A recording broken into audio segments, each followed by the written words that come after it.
really did. Diba, Gold? Oo, kaya.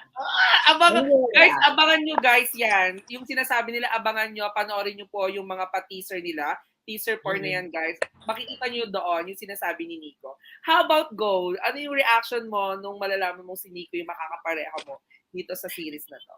Ako, syempre, nung una kong kita kay Kuya Nico, syempre na in love. Hindi niya. Gotcha. Ano yung na-in love? Ano yung na-in love? Yung sisigaw din ba? Ay, hotdog! Ganun? May paghawak lang sa balikat. Para,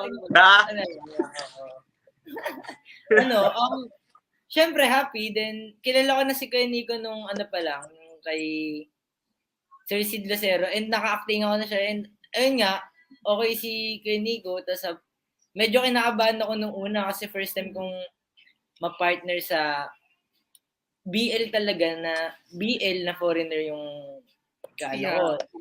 Naisip ko, Kuya Nico, baka English-Englishin ako. Alam mo na, tayo low-key lang tayo eh. It's true. Sabi ko nga, it's first time sa 1 year mahigit ko na ng BL Reactor. It's first time ko talaga na makaka-encounter na na ganito, na may foreigner sa BL. Di ba? Sabi ko, ang taray, bago. Sabi ko, oh my God, parang talagang pasabog. Kaya sabi ko sa inyo guys,